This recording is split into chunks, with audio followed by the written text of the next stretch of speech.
Why am I, as a 26-year-old young person here in Columbia City, experienced and ready to be mayor of Columbia City? This is a question that I've received from a lot of different individuals, both in the primary and in the general election here. And so my goal in this video is to kind of prove why I am the most experienced and the most ready to become mayor of Columbia City. I do think it's very important that every voter out there understands the background that their candidate has, as well as what they bring to the table, what kind of experience they bring to the table, as well as what kind of vision they bring to the table when it comes to the election and their candidacy as mayor. So to go back a little bit, I started getting involved in politics, or at least interested, in high school. With the 2000 election and everything that went along with the court deciding who was going to become our president, that was fascinating, really. During high school, I also went on a couple of trips to Washington, D.C., and was able to study some certain topics. One was the conflict in Iraq. The other was regarding terrorism as a whole. And that was a wonderful experience. I got to interact with our congressman at that time, Mark Souder, as well as get kind of the Christian perspective as we were studying it. So that was a great opportunity.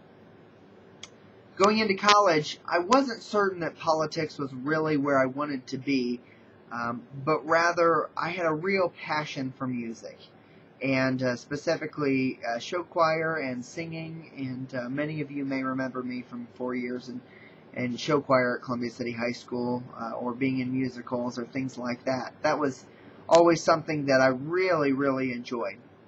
Well, basically, coming out of that, I thought that would be a wonderful profession to get into. So I started college as a music education major. As I got into music, to the music field, and started getting into my major, I started seeing, quite frankly, that there were some things I was really good at, and there were other things that I wasn't so much. Piano playing, specifically, was something that I wasn't very good at. And I knew that would be a hampering to any choir that I would potentially have in the future. Furthermore, I started to get involved in some activities on campus, specifically college Republicans and debate. Those two activities specifically really re-sparked my interest in politics and really led me on the course to where I am today. I got involved, like I said, in debate and college Republicans, and halfway through my sophomore year, decided that music in a nutshell was more of a passion than a profession, and politics was just where I was supposed to be professionally speaking. So I switched my major to political science, switched my minor to history, and started going down that path. During the summer before my senior year in college, I interned with Mayor Jim Fleck here in Columbia City. Mayor Fleck and I, as many individuals know, have a long history together. We're very good friends. Politically speaking, we disagree on things. There are also some things that we agree on. And so in any case, it was a wonderful experience to learn how the mayor's office functions. In the summer atmosphere, I had to go to all the meetings that he went to, sit through some budget negotiations that he was leading, as well as work with every single one of the department heads at that time to make sure that I had an understanding of how all those key components work, and still work to this day. So that was a good experience that kind of started me down the local politics area. After college, during college, I was head of college Republicans. I was also student body president my senior year of college, and so that gave me a little bit more political experience. And so coming out of college, I wasn't sure where I was actually going to go, whether it be to Washington or to a different campaign, or how that was going to work out. In the meantime, I had met my wife and wasn't really keen on going anywhere outside of Indiana because she was getting ready to get her Master's of Divinity at the Anderson University School of Theology. So I had some vested interest here in Indiana.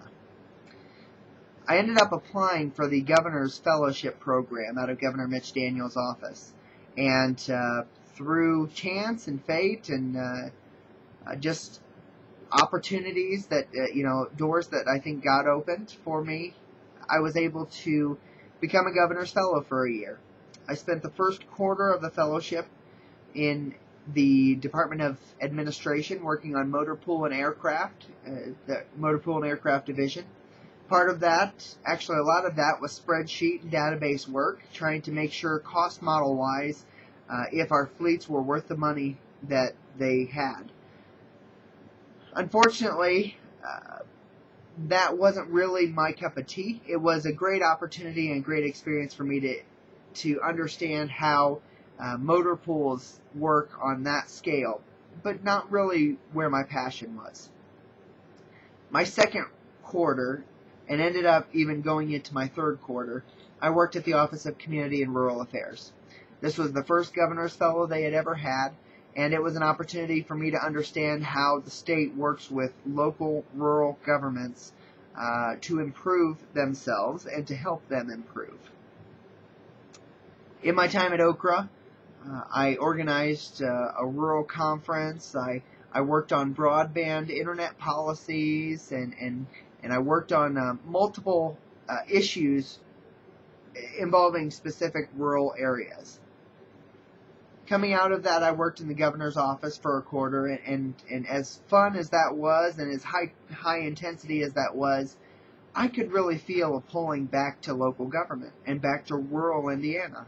Of course, that's where my roots are. That's where my roots are now, and I could just feel a passion for that. So, going to Okra, I was lucky enough to have an opportunity to become a project manager out of the governor's office, working directly for Okra. And so after being done with the fellowship program, I became a project manager where I worked with two different grant programs. One, an entrepreneurial grant program that helped local rural entrepreneurs grow and thrive in small communities.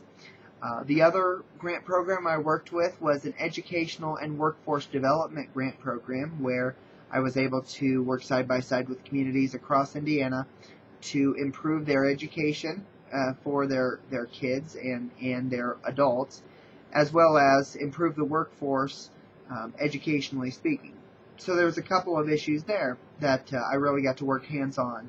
And it gave me a great understanding of how education, entrepreneurship, and workforce all coalesce in a local rural government. The opportunity then opened up that I became Northeast Community Liaison for the Office of Community and Rural Affairs. And that was a little bit different in the fact that I got to work hands-on with a smaller section of the state, but very much more intensely with those individual communities. I started out with 11 counties, basically from LaGrange County down to Blackford County and east.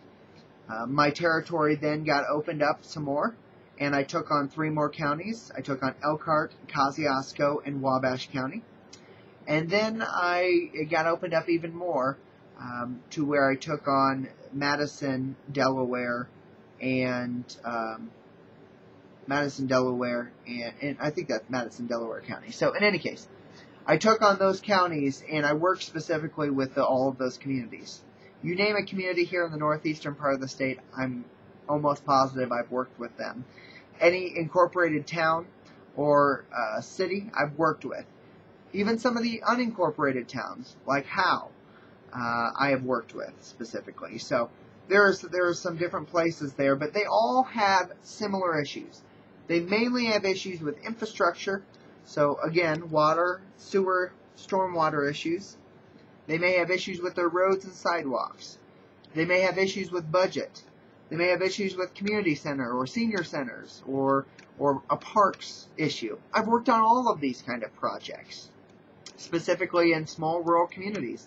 How do they fund these projects? How do they make sure that their populations are being taken care of and that their communities are safe and growing? Those are the kind of things I got to work with. And luckily enough, when I ended up running for mayor, I got the support of 5 different mayors here in northeastern Indiana. And I'm so thankful to them for having that.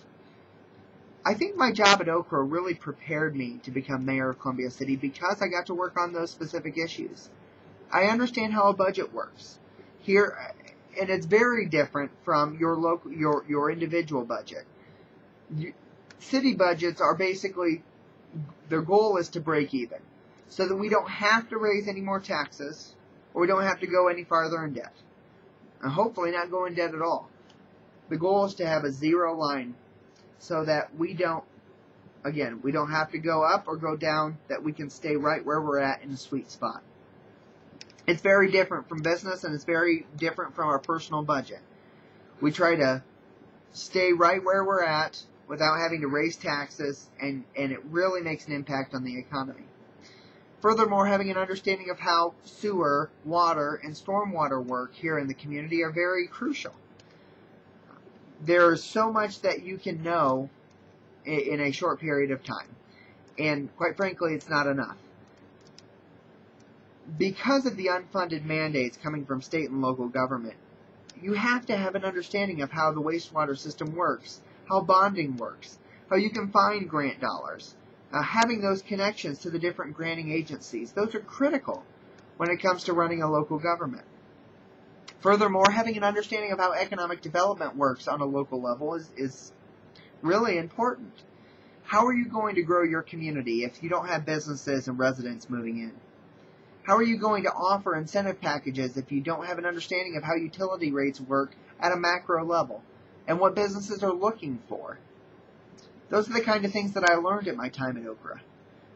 I learned how you have to balance incentive programs versus rates, how you have to look at the future and plan for the future through different planning phases, comprehensive plans, wastewater plans, as well as looking ahead on cost models. Having an understanding of those types of things will help me become mayor and help me lead effectively as mayor.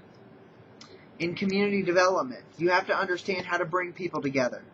You can't just talk about one certain section of the economy or one certain section of the population and focus in on them. You have to look at the community as a whole.